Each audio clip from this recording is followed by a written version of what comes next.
welcome to The Opinion, the talk show where your opinions matter. I am Mirna Santiago, and joining me, as always, is Adeline Ortiz, my co-host, and our guest, Dr. Moise Koffi.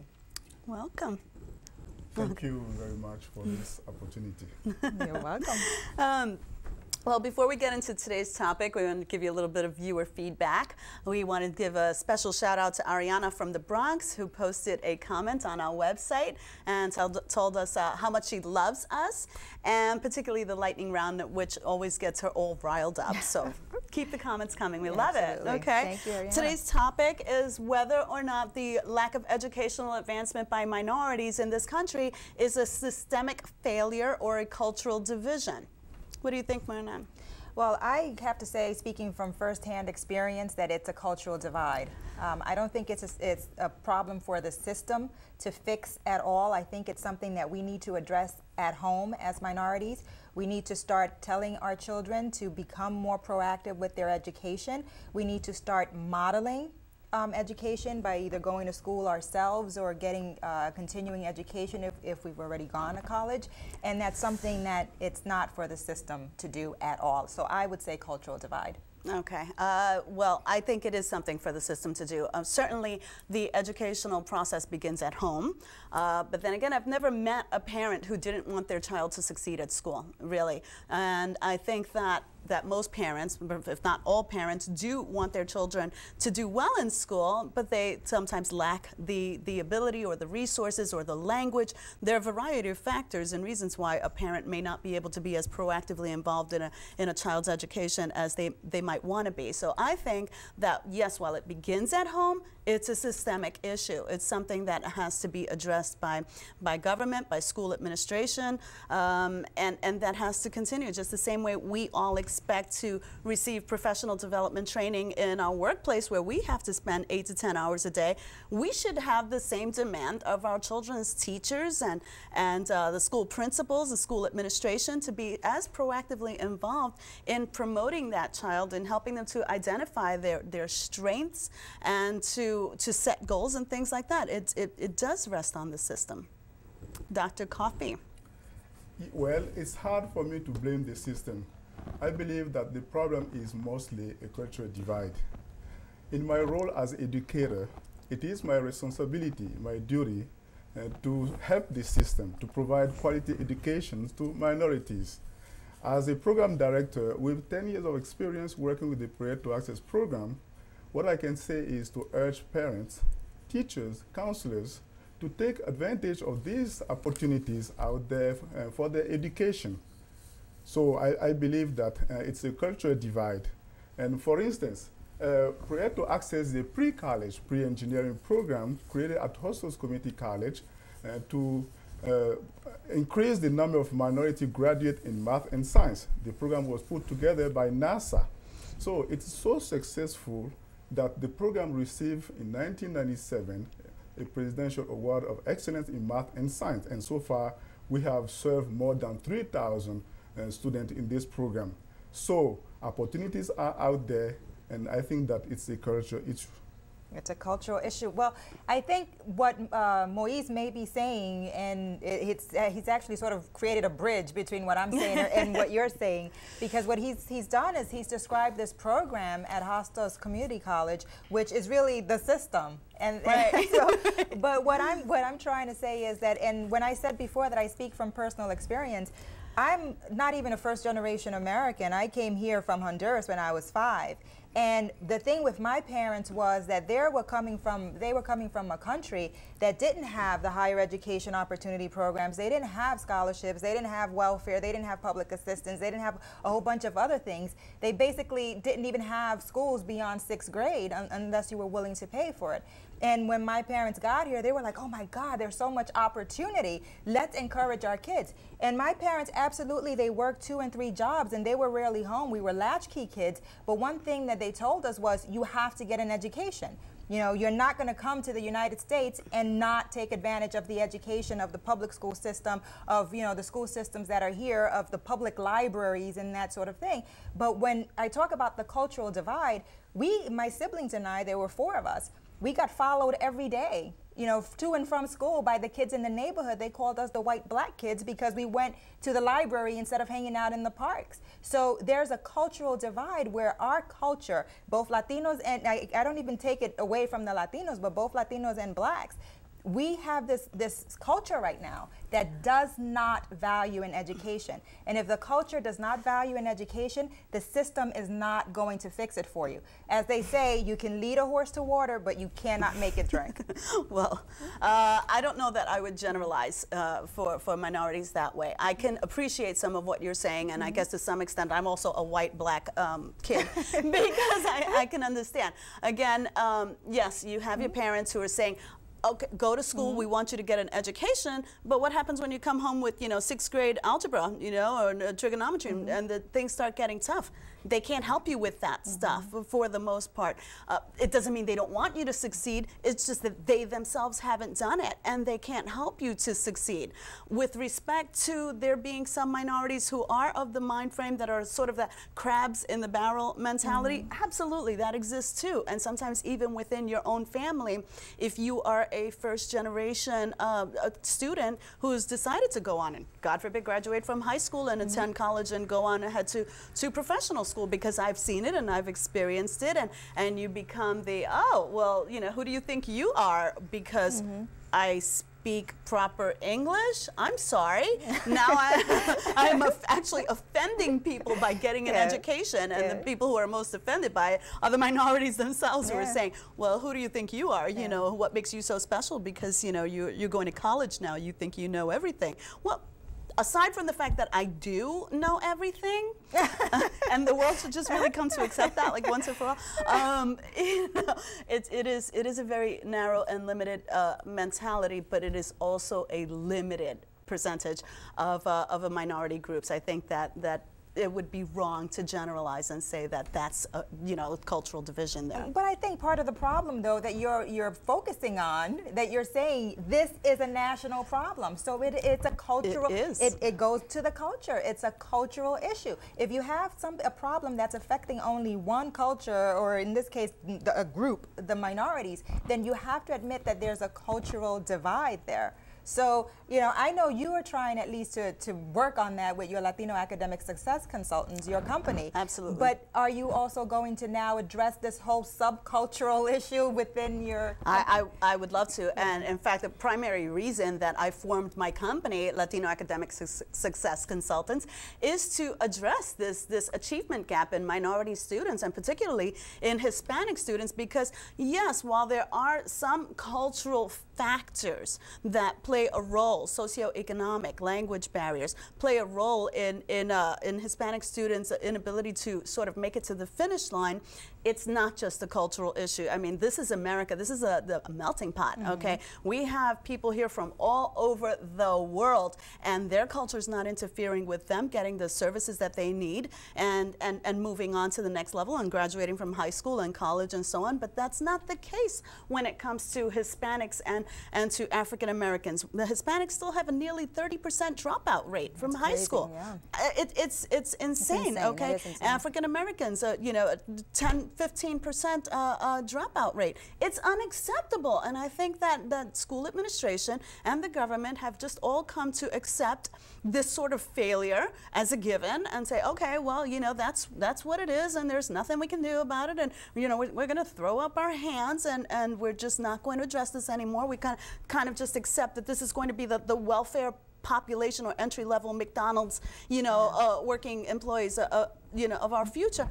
No, you are giving up on a huge percentage of minority students. And Moise, I know that you run a phenomenal program. I think Proyecto Access is really an undiscovered treasure in the Bronx. So tell us what your experience has been. I want to ask Moise a question, actually, because you touched upon something that I think is very interesting, and I want to know if you addressed it. Is that very interesting that way. is that you do have these parents who have a language barrier, perhaps, or who who are working all those jobs like my parents did, and you have latchkey kids who may not be motivated, you know, to motivate themselves to get a higher education. How does your program address that? How does that help, you know, with the mentality that we're talking about in the culture and what have you? Yeah, first of all, I agree that every child at a younger age needs guidance from a mentor who is aware of the importance of education. But its parental involvement in the child education is very important and leads to success. But unfortunately, we live in a country where most of the parents of our minority students, you know, they cannot help their kids. Why? There are 3 reasons. The first reason is the language barrier. The second reason is that they did not receive adequate education to help their kids. And the third reason is that the time constraint, because they're working several hours and they cannot because they have to earn their living. So my institution is a bilingual institution, and then we have a very strong continuing education and workforce development, and I encourage parents to take advantage of all these programs out there, because it's never late to learn, and if they learn, they will be able to help their kids. And you are a shining example of all of it, because I know that you learned English as a second language and you earned your doctorate degree here in the United States. And you know, as modest as you are, you know, we know that you have a brilliant working mind up there in the engineering and mathematics and so on, and that you were an adjunct professor for a while. So you have a really built an incredible resume for yourself, and I think that you are absolutely the right person to be in this role.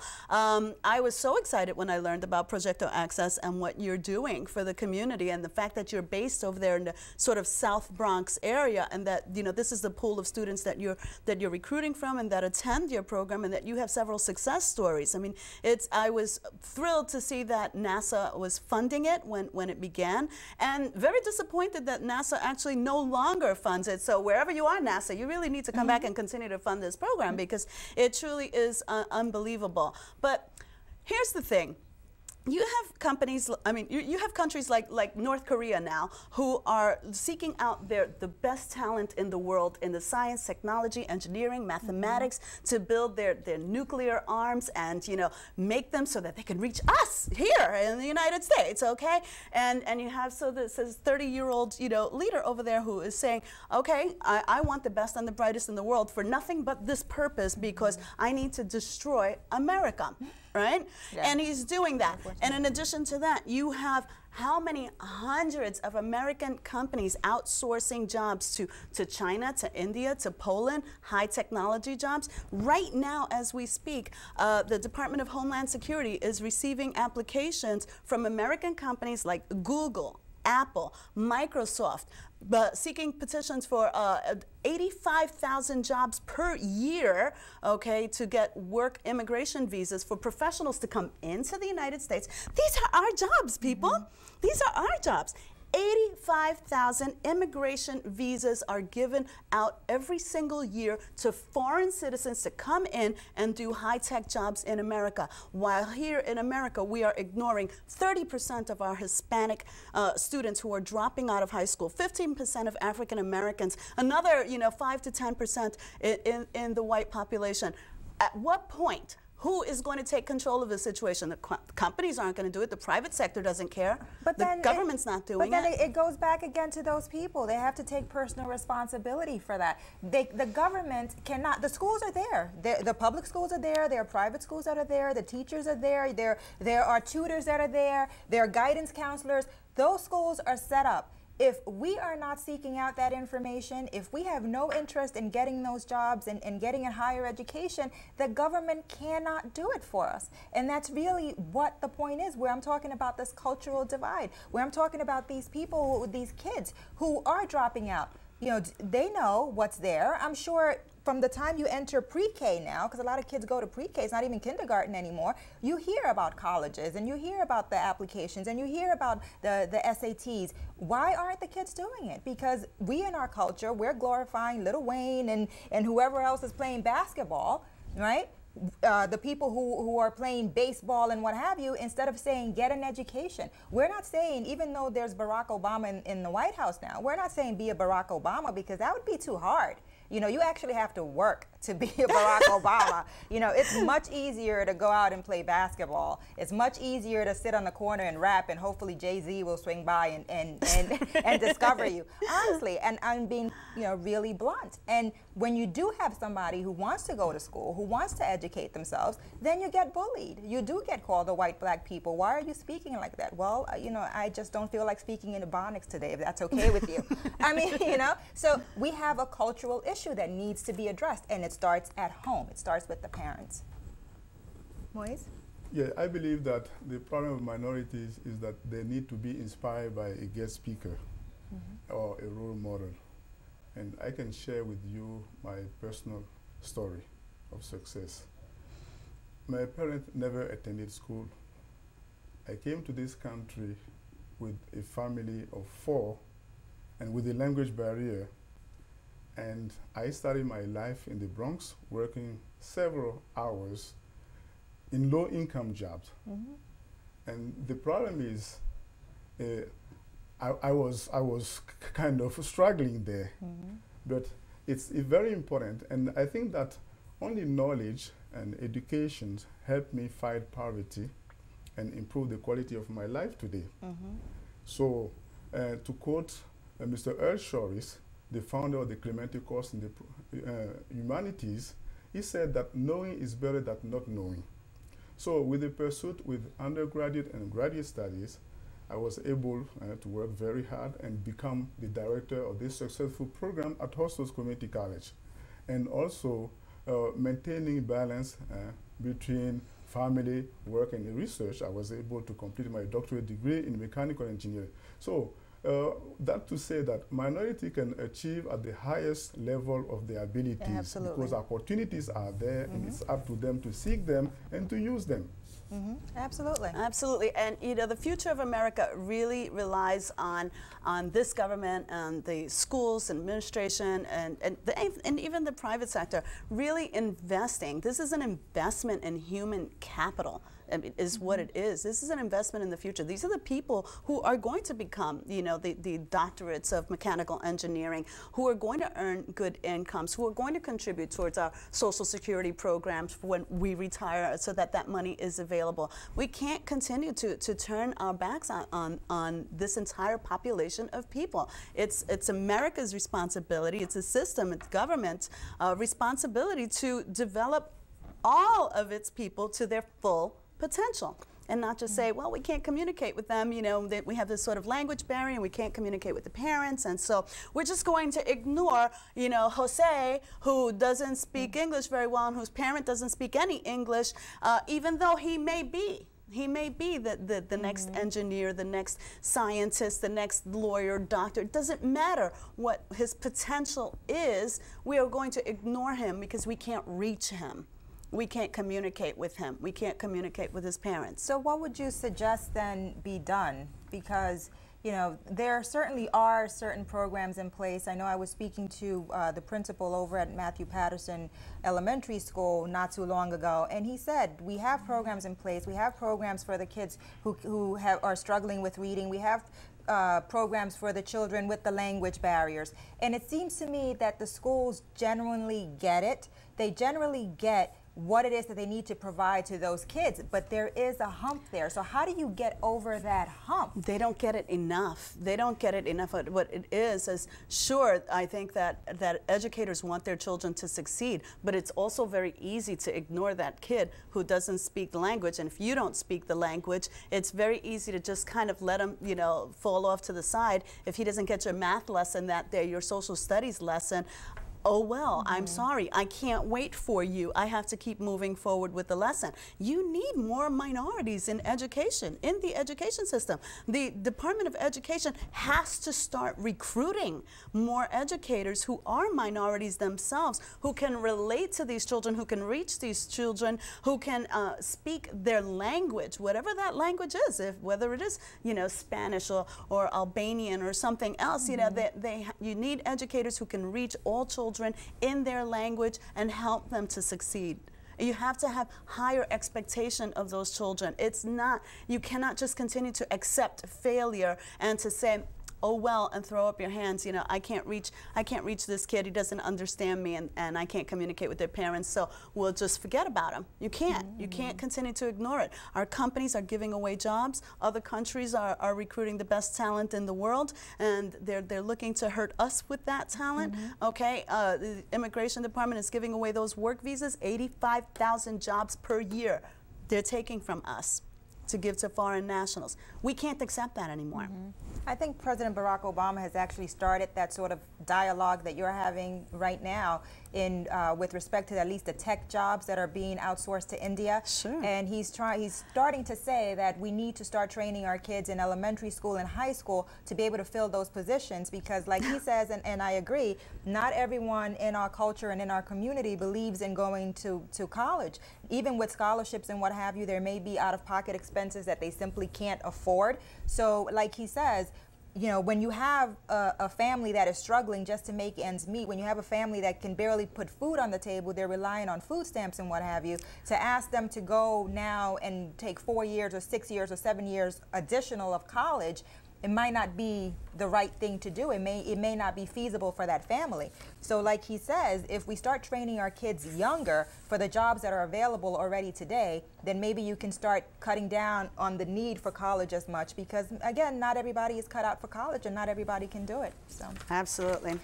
well, that's really all the time we have for this discussion, but we do have our lightning round discussion, and this is an interesting topic that keeps rearing its head over and over again, so I kind of wanted to see what your thoughts were on it, is that whether black people should get reparations for slavery. Adeline, what do you think? No, no, come on. I mean, the Civil War ended 150 years ago. The 13th Amendment, you know, abolished slavery. You know, the 15th Amendment made it, gave constitutional right to all blacks to be proactive in government. By 1870, we already had legislators in Congress, in the U.S. Senate. We've had African Americans involved in our government for over 150 years. This is they have had a voice, okay? Even in 1870, that was still 50 years before women in 1920 got the right to vote, okay? So discrimination issues of today aside, because obviously I believe that it does still exist. It is still a pervasive problem in our many communities with respect to jobs and opportunities for advancement or housing and so on and so forth. It is alive and well, I'm sure of that, but that issue aside, which is being addressed by other federal statutes, the bottom line is that, you know, most African Americans today don't even know who their ancestors were who were slaves. I mean, if they can name one person from their family tree, okay, without going to Ancestry.com and telling me which one of their ancestors was actually a slave and how he was harmed and how 150 years later you have not recovered from that harm and you have somehow been limited, then no, not any more than anyone else should receive reparations. Dr. Koffi, I'm going to turn to you now. Now I'm going to be the angry white woman. Exactly. I believe that financial reparation could be an option. Who does not like money? But I think that there is one important equation that each one of us need to solve in life to be successful. MS is equal to MS, which means my success is equal to myself. Who else will do it for us? So there are several opportunities out there, and I encourage everybody to take advantage of these opportunities. We can receive money, but we should be able to manage the money. So I think that it's very important that each one of us take advantage of these opportunities and not look backward, but we have to look forward and count on ourselves, because nobody else will help us. And I think whatever information or resources we get, if we are educated, we can multiply it and be successful in life. Sure. Well, I think that slaves, well, I guess the descendants of slaves should absolutely get reparations, and I'll tell you why. You had the people, the Holocaust survivors, and their descendants, right? They got reparations from the German government. You had the Japanese who were jailed here during World War II. They got reparations for that, and their family, they got reparations. Native Americans who were wiped out, as we know, they get sovereignty over whatever land they have, their reservations. And they can build casinos on that, and that's tax-free, and do whatever they want with that money. But somehow the African Americans, who were victims of slaves for so many years, centuries of hardship and subhuman treatment, have never gotten reparations. And the fact that the federal government, and I'm going to get angry black woman label again, but the fact that the federal government said we're going to give you 4 acres and a mule if you help us overturn slavery, tells me that they knew something was owed to those people. And the reason I keep saying them is because, like I mentioned before, my ancestors are not from here. My ancestors are from Honduras, so I'm not getting a dime. It's not even self-interest on my part. But I think that just as an act of contrition, as an act of we're sorry, then you should absolutely give reparations, even if it's just a token of that. Well, you know, there's the we're sorry in government grants, you know, welfare benefits, education. They apologize to the Holocaust survivors. They apologize to the Japanese. They shouldn't get it either. But they got it already. It's like, you know, like enough is enough. It was like, stop it. And I'm going to take issue with something that you said. The fact that the 13th Amendment was passed and slavery was abolished, that wasn't a give me. It wasn't a, oh, here you are, poor little black slaves, we're going to set you free now. No, this was a matter of just basic human treatment. This was the belated all men are created equal that was in the Constitution. The result of a civil war, which white men also fought. Okay, let's not forget that plenty of white men gave their lives so that the African Americans can gain their freedom in this country. Plenty of white men have stood there in the civil rights marches and so on and so forth and helped to move this issue forward. Give me my 4 acres and a mule, woman. Now, okay, go get your mule.